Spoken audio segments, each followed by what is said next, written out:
പിതാവിൻ്റെയും പുത്രൻ്റെയും പരിശുദ്ധാത്മാവിൻ്റെയും നാമത്തിൽ ആമേൻ. സങ്കീർത്തനം 107 അധ്യായം. രക്ഷിക്കപ്പെട്ടവൻ്റെ കൃതജ്ഞത. കർത്താവിന് നന്ദി പറയുവിൻ, അവിടുന്ന് നല്ലവനാണ്. അവിടുത്തെ കാരുണ്യം എന്നേക്കും നിലനിൽക്കുന്നു. കർത്താവിനാൽ രക്ഷിക്കപ്പെട്ടവർ ഇങ്ങനെ പറയട്ടെ: കഷ്ടതയിൽ നിന്ന് അവിടുന്ന് അവരെ രക്ഷിച്ചു. ദേശങ്ങളിൽ നിന്ന് കിഴക്കുനിന്നും പടിഞ്ഞാറുനിന്നും വടക്കുനിന്നും തെക്കുനിന്നും അവിടുന്ന് അവരെ ഒന്നിച്ചുകൂട്ടി. വാസയോഗ്യമായ നഗരത്തിലേക്ക് വഴി കണ്ടെത്താതെ ചിലർ മരുഭൂമിയിൽ അലഞ്ഞു നടന്നു. വിശന്നും ദാഹിച്ചും അവർ വലഞ്ഞു. അപ്പോൾ തങ്ങളുടെ കഷ്ടതയിൽ അവർ കർത്താവിനെ വിളിച്ചപേക്ഷിച്ചു. അവരുടെ കഷ്ടതയിൽ നിന്ന് അവിടുന്ന് അവരെ രക്ഷിച്ചു. വാസയോഗ്യമായ നഗരത്തിൽ എത്തുവോളം അവരെ അവിടുന്ന് നേർവഴിക്ക് നയിച്ചു.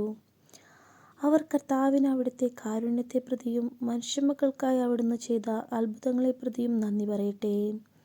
എന്തെന്നാൽ അവിടുന്ന് ദാഹാർത്തന് തൃപ്തി വരുത്തുകയും വിശപ്പുള്ളവന് വിശിഷ്ട വിഭവങ്ങൾ കൊണ്ട് സംതൃപ്തി ഉളവാക്കുകയും ചെയ്യുന്നു.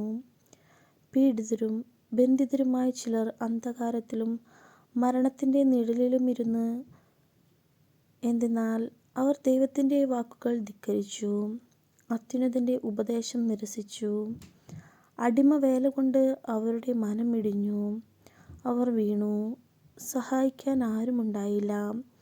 അപ്പോൾ തങ്ങളുടെ കഷ്ടതയിൽ അവർ കർത്താവിനോട് നിലവിളിച്ചപേക്ഷിച്ചു.